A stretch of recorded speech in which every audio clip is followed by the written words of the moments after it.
Hi guys, I'm Paul from Vlogs, and today I'm going to show you what happened when I left my uni outside for 3 months during the British winter. We're going to do something a little bit different today, and that's driven by a comment that I see all the time about what to do with uni through the winter. Through no fault of its own, this uni's been sitting outside for about 3 months now. No cover and exposed to the worst of the British weather through December, January and February. So we're going to open it up, see how it's handled the winter, see how it's looking inside, and more importantly, we're going to light it, see how it performs and cook some pizza. Let's go. So I don't know what crime against pizza was committed the last time I had this oven out, but it's pretty grim in here. Let's try and slide this stone out and have a look. It is nasty in there. That burnt soot from my last pizza's gone damp and that's stuck all over the stone.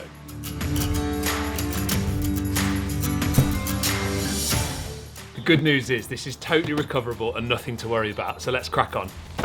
Really important thing in this situation is not to heat the stone up too quickly. We don't want to cause any thermal shock, which would cause the stone to crack. Now, I don't look after my unis very well. I often leave them outside, but I've never had a cracked stone, and that says it all. So we're going to start with just lumpwood charcoal, and we're going to light a very small fire and allow the heat to build very gradually. Let's go. So I've filled the tray with lumpwood charcoal, and normally I'd use 2 or 3 firelighters, but this time I'm just going to use 1. Right, simple steps that are really easy to forget the first time you light it after the winter. Chimney cap off, flue vent wide open, and you can have this vent open, but for me it doesn't make much difference. Just get these lumps out. Oh, what a mess, need to go wash up. Using that single natural firelighter allows us to start a very small fire centrally, but it will propagate to the whole fuel tray in the end. And don't worry about a bit of smoke in this scenario, that's natural when it's a bit damp. Right, I'm going to clean up, we're going to give this about 20 minutes, come back and see how we're doing. You can see that smoke's cleared up pretty quickly, we're about 5 minutes in. And a quick check on the fuel, and yeah, that looks absolutely perfect. We've just got a small fire in the middle of the fuel tray. I can hear it sizzling, that's the dampness in the stone turning to steam and bubbling away. Right, we've had a charcoal fire burning for about half an hour now. We haven't topped it up, we've just controlled the fire, started small, and we've heated that oven up really slowly. But you've seen the state of the stone, it's an absolute mess, and we're not going to get that clean without some heat, so it's time to get some wood in there. I'm going to go in with one of these now. It's a kiln-dried beech log, perfectly cut for the Unicarrier 16. And we'll just nestle that log on top of the charcoal. We've had about 10 minutes of wood fire now, so about 40 minutes now of total heat, so it's super hot in the oven. We're going to check the stone temperature and see how we're doing. I've got no idea how this is going to turn out. Wow, okay, that is a lot worse than I expected. So right at the back of the stone, we're topping out at about 150 degrees C. I'd be expecting us to be at about 400 by now. So what that means is that retained water in the stone and all the gunk on top of the stone is really inhibiting its ability to perform, to do what it's supposed to and get hot. Right, let's close this up. Wow, okay, that was way worse than I expected it to be, and there's no way we're gonna make pizza today. This just isn't gonna hit temperature before the light goes. Right, so what next? I'm gonna run a wood fire in this for a couple of hours, so let's pause the video. You don't need to see me do that. I'll get it really ripping hot. Hopefully we get all that black stuff baked off the stone. I can scrape it off and we're back to a nice, dry, clean stone that we can cook with in a couple of days' time. I'm really confident we're going to get to that point, but if we don't, it would be a new stone for this oven, because the oven fundamentally is performing, it's at temperature, it's just that stone is not doing what it's meant to. So I'm going to shut you down. I'm going to go and bake this dough inside, probably make some bread or something like that, and we'll come back Wednesday and hopefully we'll be having some first pizzas of the spring. I'll see you then. You can see right here, this is water runoff. So that's water within the oven, it's being turned to steam inside the oven, and then it's dripping out the bottom here and collecting on the table. I wonder how much water we're going to see coming out of this. Right, we're back. It's Thursday today. We shot the first part of the video on Monday, so I've had 3 days basically to get the oven sorted. Let me show you what I did. Monday night, I decided to use my experience from other wood-fired ovens, and I actually pulled the fire out onto the stone. I was hoping that direct contact between fire and stone was going to give it a really good clean. Tuesday we got rained off, absolute washout, so we came back out on Wednesday. Wednesday we came back out and I flipped the stone over and I ran the oven again, full heat, absolute full whack wood fire to get that stone ripping hot. And then we come to Thursday today, I've come back outside, I've flipped the stone back over, see where we're up to. Lit a ripping hot wood fire at the back of the oven, and I just had a small patch that was still dirty, so again I pulled the fire out onto the stone. The good news is, after all that, the oven's sorted. The stone's looking grey and it's performing as it should be.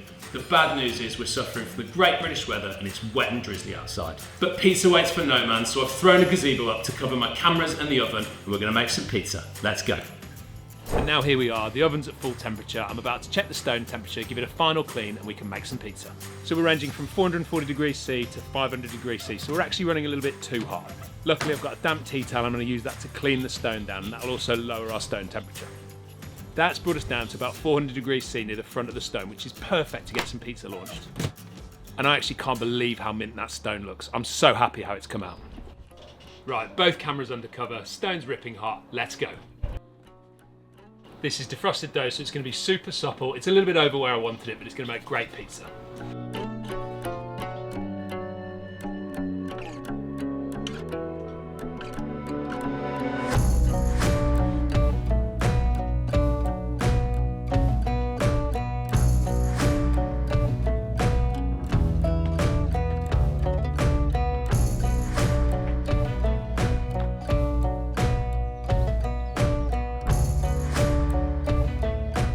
And we're just going to make a couple of margaritas today.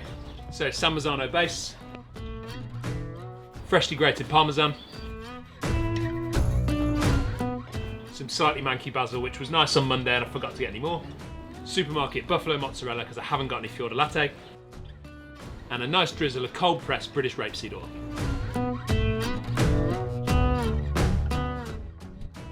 Drag to the peel and let's go get this launched.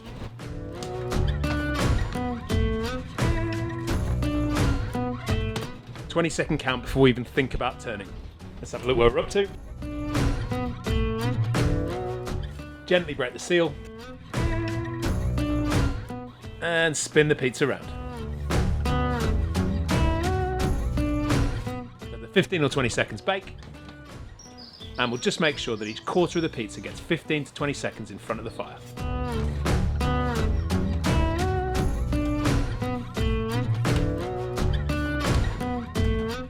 Final spin of the pizza to check for doneness. And we're done. There's pizza one. You know, not going to win any beauty contest, but as I said, it's defrosted dough and it's at least 2 or 3 hours over where I wanted to bake it. Let's go for pizza number 2.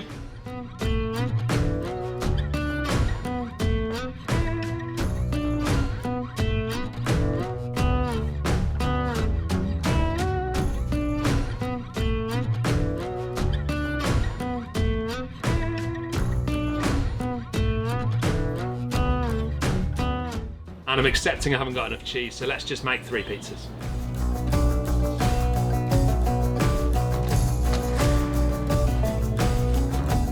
Same deal, 20 seconds, turn, 15 to 20 seconds, turn, 15 to 20 seconds, turn, and so on.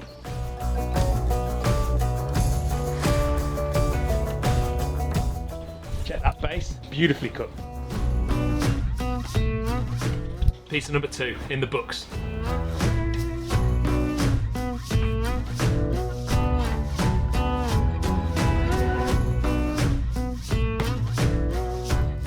This dough ball's a little bit dry, but it's stretched nicely, and hey, pizza's pizza.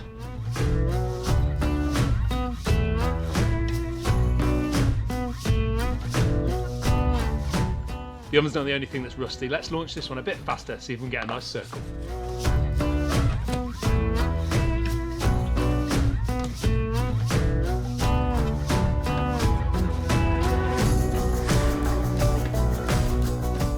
And this one's done.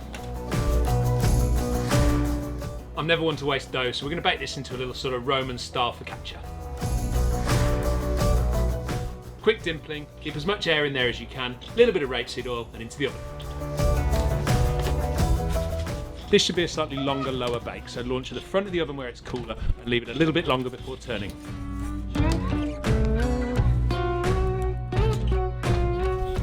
This looks absolutely amazing. One final spin, let's pull it out. And a nice liberal pinch of salt. Oh, that is so lovely and light. Oh, so there we go, a pretty stressful all-round reintroduction to using the Ooni again at the end of winter. So what was the point of this video? I guess first of all, it was a bit of a test of the Ooni's robustness, and we can say the Ooni has absolutely smashed it. When we first opened it up, the Ooni was looking pretty awful. Damp, saturated stone, loads of wet ash in there, and it got up to about 100 degrees C. Couple of days work, bit of an investment in time in getting it dried out, and it's back to good as new. The second point of the video really is to say that you're probably going to be a bit rusty if you haven't used your pizza oven in a few months over the winter. So when you do come back to getting your pizza oven out over the next month or 2, go easy on yourself. Take it nice and easy for starters. Maybe just make pizza for yourself and your family. Don't invite anyone round. have a think back to that first time you used your pizza oven. Maybe get the manual out, check the steps for running it and getting it up to temperature. And don't worry if it doesn't go perfectly to plan, it happens to the best of us. Right, I've got to get these cameras inside and this oven dry stored so all this hard work wasn't a waste of time. See you soon.